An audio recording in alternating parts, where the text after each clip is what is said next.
Le coup de sifflet final à Kansas City n'a pas mis fin à la soirée de Zinedine Zidane. Malgré la défaite difficile 0-3 concédée par l'Algérie face à l'Argentine, la soirée de Zinedine Zidane ne s'est pas arrêtée avec le coup de sifflet final. Alors que les supporters algériens tentaient d'accepter le résultat, la légende du football mondial a quitté sa place dans les tribunes pour se rendre directement dans les vestiaires. Son objectif était clair: soutenir son fils Lucas Zidane, le gardien de but de l'équipe nationale algérienne, qui semblait profondément touché après cette entrée en lice compliquée lors de la Coupe du Monde 2026. Selon les informations rapportées par le média spécialisé Compétition, Zinedine Zidane a eu un échange privé et chaleureux avec son fils. Le message principal qu'il lui a transmis était simple et fort: garder la tête haute et rester concentré, quelles que soient les circonstances. Lucas Zidane touché après le triplé de Lionel Messi. La sortie du terrain de Lucas Zidane en disait long sur son état d'esprit.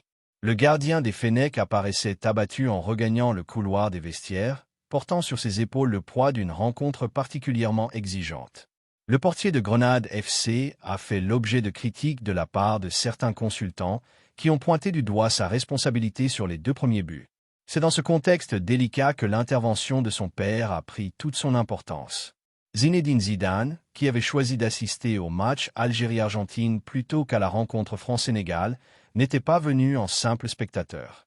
Il était présent en tant que père, pour apporter son soutien à son fils de 28 ans dans un moment où il avait besoin des conseils d'une personne ayant vécu les plus hauts sommets et les plus grandes exigences du football professionnel. Imaginez la scène. À l'abri des caméras, dans l'intimité des vestiaires, un père légende transmet son expérience et sa sérénité à son fils. Ces moments humains sont précieux et montrent la force du lien familial dans le sport de haut niveau. Zidane et l'Algérie, un attachement qui dépasse le terrain. Ce n'est pas la première fois que Zinedine Zidane exprime publiquement son attachement à la sélection algérienne. En décembre 2025, lors de la Coupe d'Afrique des Nations, il s'était rendu à l'hôtel de l'équipe à Rabat pour rencontrer les joueurs dirigés par le sélectionneur Petkovic. Ce geste avait été très bien accueilli et perçu comme un signe fort de solidarité envers la diaspora algérienne. Cette fois, à Kansas City lors de la Coupe du Monde 2026, Zinedine Zidane était accompagné de ses 3 autres fils, Enzo, Théo et Elias. Les caméras l'ont capté dans les tribunes, le visage concentré et sérieux à chaque but argentin. On sentait l'émotion d'un père qui vivait intensément chaque instant aux côtés de son fils. Analyse détaillée de la rencontre. L'Algérie abordait cette Coupe du Monde avec de belles ambitions après une participation honorable à la CAN 2025. Malheureusement, l'Argentine, emmenée par un Lionel Messi toujours exceptionnel, a livré une performance de très haut niveau. Le quintuple Ballon d'Or a inscrit un triplé remarquable, démontrant une fois de plus son talent hors norme. Lucas Zidane a réalisé plusieurs arrêts importants en début de match, mais il a rencontré des difficultés sur certaines situations. Cependant, il est important de souligner que cette défaite reste collective. La défense, le milieu de terrain et l'attaque n'ont pas pu proposer le rendement espéré face à une équipe argentine très bien organisée. Les critiques font partie du football de haut niveau. Chaque joueur traverse des moments plus difficiles, et la véritable force réside dans la capacité à les surmonter et à progresser. L'importance du soutien familial dans la carrière des joueurs. La famille Zidane est connue pour sa grande cohésion et son soutien mutuel. Zinedine a toujours veillé à protéger ses enfants tout en les préparant aux exigences du football professionnel. La présence d'Enzo, Théo et Elias à Kansas City illustre parfaitement cet esprit familial solidaire. Zinedine Zidane connaît mieux que quiconque la pression d'une Coupe du Monde. Vainqueur en 1998, il a également vécu des moments compliqués.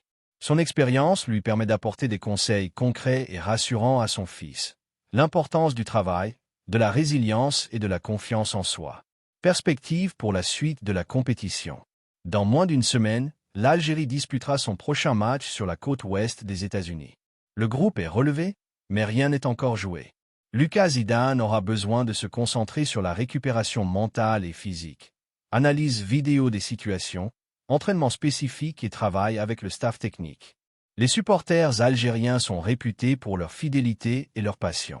Même après une défaite, ils restent derrière leur équipe et croient en sa capacité à rebondir. Une image forte pour la diaspora algérienne. Au-delà du résultat sportif, cette scène entre Zinedine Zidane et son fils Lucas est devenue un symbole puissant. Des millions de jeunes d'origine algérienne ont vu un père légendaire soutenir son fils dans la difficulté. Cela renforce le sentiment d'appartenance et la fierté des racines. Le football reste un formidable vecteur d'unité et d'émotions partagées. Conclusion. Cette soirée à Kansas City restera gravée dans les mémoires pour plusieurs raisons. La performance exceptionnelle de Lionel Messi, l'attitude de Lucas Zidane, et surtout ce beau moment de complicité entre un père et son fils. Le football n'est pas seulement une affaire de résultats. C'est aussi des histoires humaines, des liens familiaux et des leçons de vie sur la persévérance et le dépassement de soi. Nous espérons que Lucas Zidane tirera le meilleur de cette expérience pour revenir encore plus fort lors des matchs à venir. Le sélectionneur et tout le staff technique seront là pour l'accompagner, tout comme les supporters qui ne manqueront pas d'apporter leur énergie positive.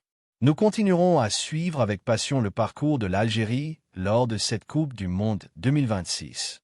Parce que le football nous offre toujours de belles histoires et de nouveaux espoirs.